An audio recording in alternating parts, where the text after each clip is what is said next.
Assalamualaikum warahmatullahi wabarakatuh. Perkenalkan, nama saya Poppy Susanti, mahasiswi Prodi Bahasa Inggris Reguler Plus, Fakultas Ilmu Pendidikan, Universitas Pancasakti Bekasi.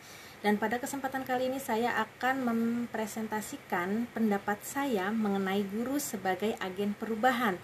Nah, dan ini termasuk dalam mata kuliah dasar-dasar pendidikan, di mana dosen pengampunya adalah Ibu Yanti Rusmiati MPD. Nah, apa yang dimaksud guru sebagai agent of change?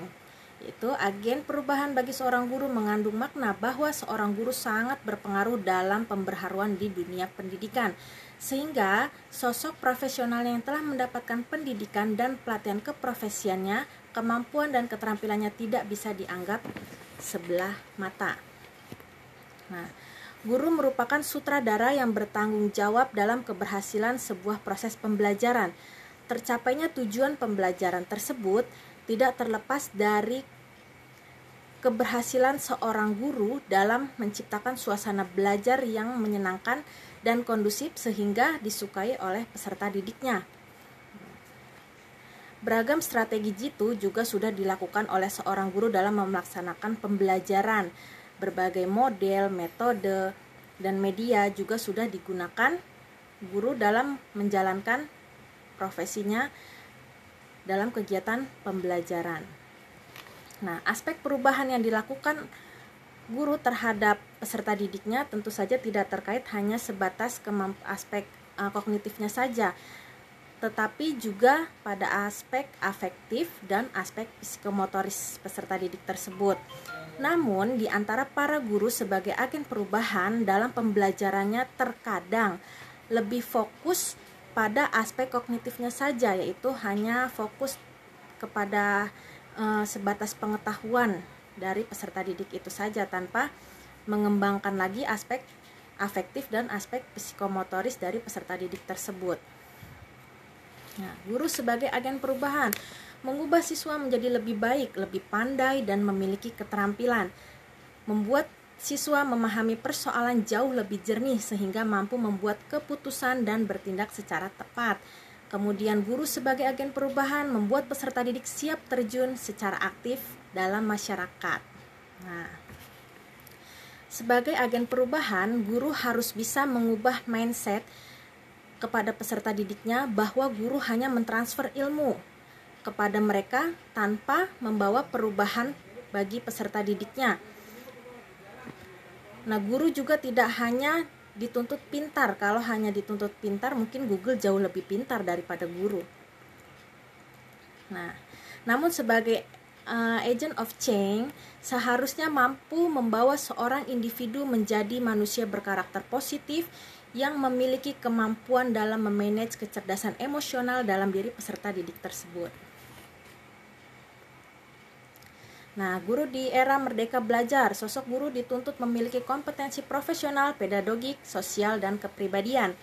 Kemudian guru di era Merdeka Belajar, guru harus bisa menjadi sosok pendidik yang dirindukan siswanya. Nah, seperti kita ketahui bersama di masa pandemi ini, pembelajaran dilakukan secara daring, jadi agak sulit untuk membangun chemistry antara guru dan peserta didiknya. Maka dari itu guru harus memiliki cara bagaimana agar ia dirindukan oleh siswanya. Nah, kemudian guru di era Merdeka Belajar juga dituntut harus benar-benar paham teknologi. Karena seperti kita ketahui bersama, dalam era globalisasi ini semua sangat bergantung pada teknologi. Jadi guru juga harus dituntut untuk sadar iptek agar tidak ketinggalan zaman.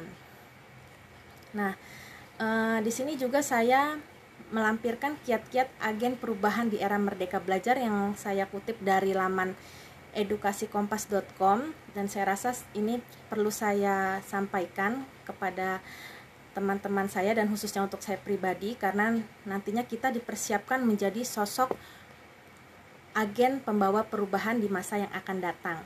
Nah, yang pertama, kuasai materi pembelajaran. Nah, tentu saja sebagai seorang guru di era globalisasi seperti ini, kita dituntut harus terus memperdalam ilmu, memperkaya ilmu pengetahuan yang kita miliki agar kita tidak tertinggal oleh kemajuan zaman atau pesatnya perkembangan informasi yang berkembang saat ini. Kemudian mengajar dengan cara yang berbeda. Nah, di era globalisasi ini pemerintah memperbolehkan kita menggunakan berbagai macam metode pembelajaran. Jadi tidak hanya terpaku pada metode ceramah.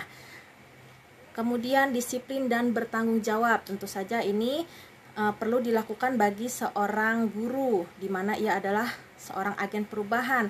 Dia harus bisa mencerminkan sikap disiplin dan bertanggung jawab kepada peserta didiknya. Karena apa yang ia lakukan, apa yang dia ajarkan, apa yang dia contohkan, biasanya akan ditiru oleh peserta didiknya.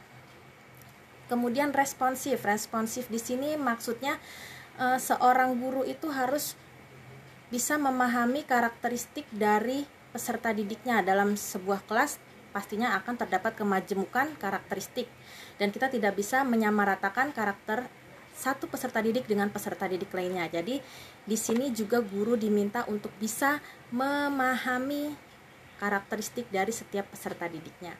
Kemudian beri kepercayaan kepada peserta didik kita untuk bisa menuangkan aspirasinya, terus mengembangkan imajinasinya gitu ya. Semua itu bertujuan agar peserta didik tidak hanya terpaku pada penjelasan guru saja.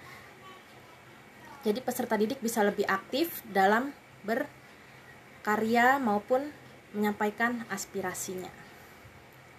Nah, baik. Kemudian yang terakhir kita sudah masuk pada kesimpulan.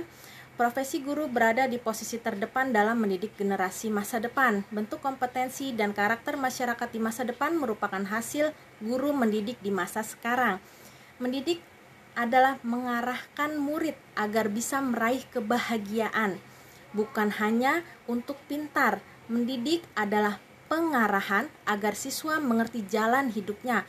Mendidik adalah membentuk karakter dan merubah kepribadian. Jujur dan bertanggung jawab, dari situlah kemuliaan muncul. Semua itu lahir dari kepribadian dan pembiasaan-pembiasaan yang dilakukan oleh guru itu sendiri. Karena gurulah cermin siswa dalam berbuat, kata-katanya lah yang juga berulang dalam kalimat anak-anak dalam kesehariannya.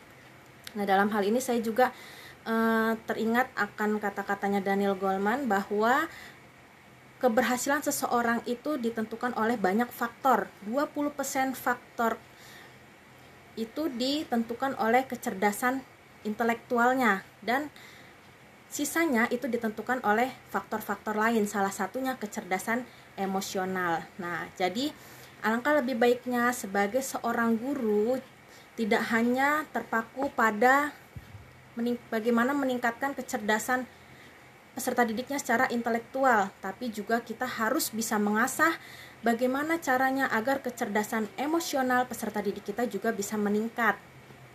Seperti itu. Nah, saya rasa cukup sekian presentasi dari saya.